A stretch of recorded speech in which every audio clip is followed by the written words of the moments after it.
Mereka bukan penakluk, mereka tidak punya kerajaan besar, tapi tanpa mereka, Anda tidak akan bisa membaca kalimat ini. Mereka adalah Fenisia pelaut, pedagang, dan penemu alfabet yang mengubah dunia selamanya. Sekitar tahun 1200 sebelum Masehi, ketika kerajaan Het, Mycenae, dan peradaban besar lain hancur lebur dihantam oleh bangsa laut, kota-kota kecil di pesisir Lebanon modern justru bangkit dari abu. Byblos, yang sudah berdiri sejak 7000 sebelum Masehi, bersama Sidon dan Tyre, menjadi merdeka. Tidak ada satu raja pun yang mendirikan kerajaan Fenisia. Mereka adalah kota negara merdeka yang saling bersaing, tapi bersatu dalam bahasa, budaya, dan satu hal yang paling utama, laut. Mereka melakukan hal-hal yang tidak masuk akal pada zamannya. Berlayar sampai ke Inggris hanya untuk membeli timah.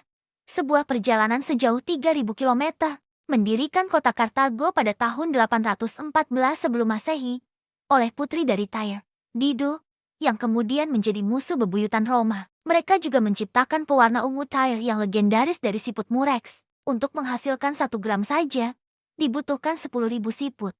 Membuatnya lebih mahal daripada emas. Dan yang terpenting, sekitar tahun 1100 sebelum Masehi, mereka menyederhanakan sistem tulisan Mesir dan Akadia yang rumit menjadi hanya 22 huruf konsonan. Inilah alfabet pertama di dunia yang benar-benar praktis. Dari alfabet Fenisia inilah lahir huruf Ibrani, Aram, Yunani, Latin, sampai huruf yang Anda gunakan sekarang.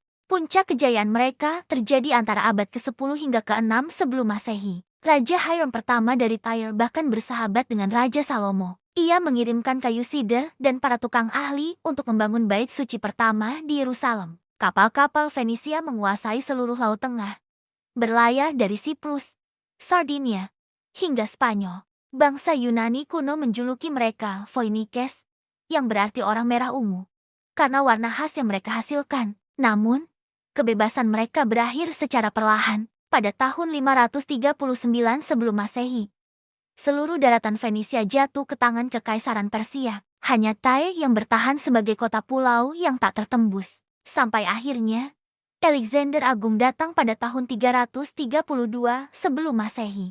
Dengan ambisi luar biasa, ia membangun jalan tanah sepanjang 1 kilometer menembus lautan selama 7 bulan.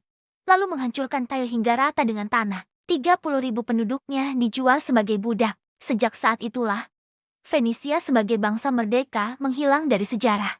Yang tersisa hanyalah koloni-koloni mereka, terutama Kartago, yang akan menantang Roma dalam perang dahsyat 200 tahun kemudian.